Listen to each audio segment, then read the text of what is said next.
Hello friends, ಇವತ್ತು ನಾನು ನಿಮಗೆ ಬೀಟ್ರೂಟ್ ಹಲ್ವಾ ಯಾವ ಥರ ಮಾಡೋದು ಅಂತ ಹೇಳಿ ತೋರಿಸ್ಕೊಡ್ತಾ ಇದ್ದೀನಿ. ಸೊ ಬನ್ನಿ ಹಾಗಾದರೆ ನೋಡೋಣ ಇದನ್ನು ಯಾವ ಥರ ಮಾಡೋದಂತ.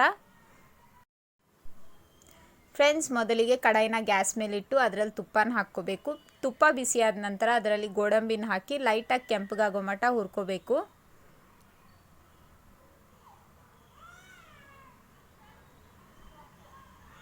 ಫ್ರೆಂಡ್ಸ್, ಗ್ಯಾಸ್ನ ಮೀಡಿಯಮ್ ಫ್ಲೇಮಲ್ಲಿಡಿ.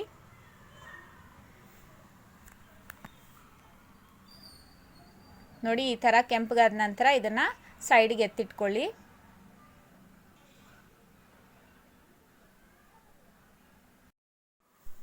ಫ್ರೆಂಡ್ಸ್, ಇವಾಗ ಅದೇ ಕಡಾಯಿಗೆ ಒಣ ದ್ರಾಕ್ಷಿನ ಹಾಕಿ ಹುರ್ಕೋಬೇಕು. 1-2 ನಿಮಿಷ ಹುರ್ಕೊಳ್ಳಿ ಫ್ರೆಂಡ್ಸ್, ಮೀಡಿಯಮ್ ಫ್ಲೇಮಲ್ಲಿ.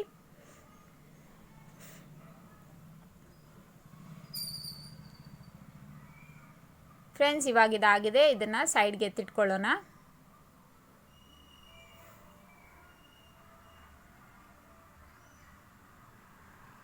ಇವಾಗ ಕಡಾಯಿಗೆ ಮತ್ತೆ ಸ್ವಲ್ಪ ತುಪ್ಪ ಹಾಕ್ಕೊಂಡು ಅದರಲ್ಲಿ ಬೀಟ್ರೂಟ್ನ ಹಾಕ್ಕೋಬೇಕು.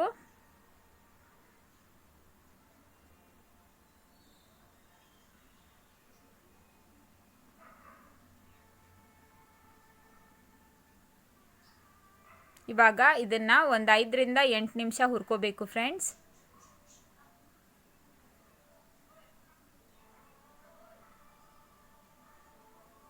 ಸ್ವಲ್ಪ ಹಸಿ ವಾಸನೆ ಹೋಗೋ ಮಟ್ಟ ಇದನ್ನು ಹುರ್ಕೋಬೇಕು.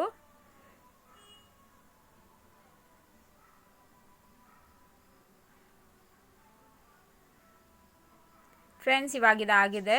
ಇವಾಗ ಇದರಲ್ಲಿ ಸಕ್ಕರೆನ ಹಾಕ್ಕೋಬೇಕು. ನಿಮ್ಗೆ ಎಷ್ಟು ಸ್ವೀಟ್ ಬೇಕು ನೋಡಿ ಹಾಕ್ಕೊಳ್ಳಿ ಫ್ರೆಂಡ್ಸ್.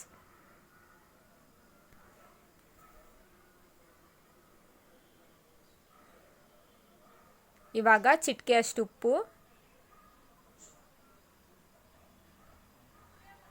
ಇವಾಗ ಇದನ್ನೆಲ್ಲ ಒಂದ್ಸಲ ಚೆನ್ನಾಗಿ ಮಿಕ್ಸ್ ಮಾಡ್ಕೊಳ್ಳೋಣ.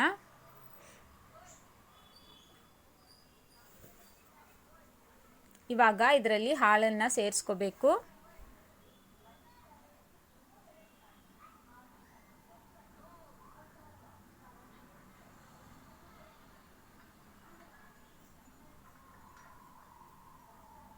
ಇವಾಗ ಇದನ್ನು ಒಂದ್ಸಲ ಚೆನ್ನಾಗಿ ಮಿಕ್ಸ್ ಮಾಡ್ಕೊಳ್ಳೋಣ. ಫ್ರೆಂಡ್ಸ್, ಇವಾಗ ಗ್ಯಾಸ್ನ ಮೀಡಿಯಮ್ ಫ್ಲೇಮಲ್ಲಿಟ್ಟು ಹಾಲೆಲ್ಲ ಹತ್ತಿರ ಆಗಿ ಹಲ್ವಾ ಗಟ್ಟಿ ಆಗೋ ಮಟ್ಟ ಇದನ್ನು ಬಿಟ್ಬಿಡಬೇಕು ಫ್ರೆಂಡ್ಸ್.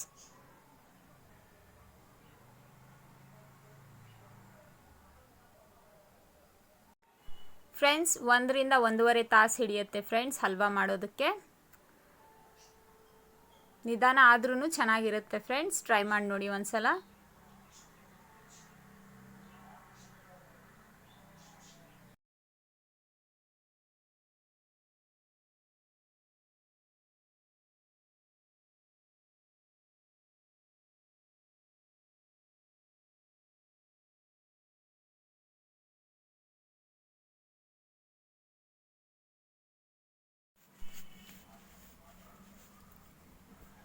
ಫ್ರೆಂಡ್ಸ್, ಇವಾಗ ನೋಡಿ ಹಲ್ವಾ ಗಟ್ಟಿ ಆಗ್ತಾ ಇದೆ.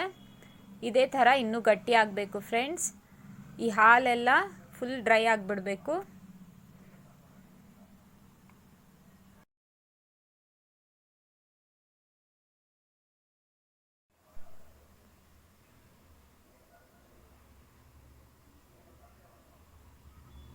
ಫ್ರೆಂಡ್ಸ್, ಇವಾಗ ಇದಾಗಿದೆ. ಇವಾಗ ಇದರಲ್ಲಿ ಲಾಸ್ಟಲ್ಲಿ ಇಲೈಚಿನ ಕುಟ್ಟಿಟ್ಕೊಂಡಿದ್ದೀನಿ, ಅದನ್ನು ಹಾಕ್ಕೊಳ್ತಾ ಇದ್ದೀನಿ. ಹಾಗೆ ಗೋಡಂಬಿ ದ್ರಾಕ್ಷ ಹುರಿದಿಟ್ಟಿದ್ವಲ್ವ ಅದನ್ನು ಹಾಕ್ಕೋಬೇಕು ಲಾಸ್ಟಲ್ಲಿ. ಹಾಕಿ ಗ್ಯಾಸ್ನ ಆಫ್ ಮಾಡಿಬಿಡಿ ಫ್ರೆಂಡ್ಸ್, ಇಲ್ಲಾಂದರೆ ಇದು ಮೆತ್ತಗಾಗ್ಬಿಡುತ್ತೆ ಗೋಡಂಬಿ ಹಾಗೆ ದ್ರಾಕ್ಷ.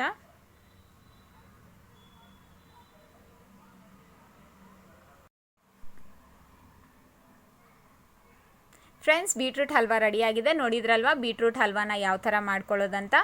ಫ್ರೆಂಡ್ಸ್, ಈ ರೆಸಿಪಿ ನಿಮ್ಗೆ ಇಷ್ಟ ಆಗಿದೆ ಅಂತ ಅಂದ್ಕೊಳ್ತಾ ಇದ್ದೀನಿ. ಇಷ್ಟ ಆಗಿದ್ದರೆ ನನ್ನ ವೀಡಿಯೋನ ಲೈಕ್ ಮಾಡಿ, ಹಾಗೆ ಶೇರ್ ಕೂಡ ಮಾಡಿ. ಹೊಸಬ್ರಾಗಿದ್ದರೆ ಮರೆಯದೆ ನನ್ನ ಚಾನಲ್ನ ಸಬ್ಸ್ಕ್ರೈಬ್ ಮಾಡಿ ಫ್ರೆಂಡ್ಸ್. ಹಾಗಾದರೆ ಇವತ್ತಿನ ವೀಡಿಯೋದಲ್ಲಿ ಇಷ್ಟೇ. ಮುಂದಿನ ವೀಡಿಯೋದಲ್ಲಿ ಮತ್ತೊಂದು ಹೊಸ ರೆಸಿಪಿಯೊಂದಿಗೆ ಸಿಗೋಣ. ಅಲ್ಲಿವರೆಗೂ ಟೇಕ್ ಕೇರ್ ಆ್ಯಂಡ್ ಬಾಯ್.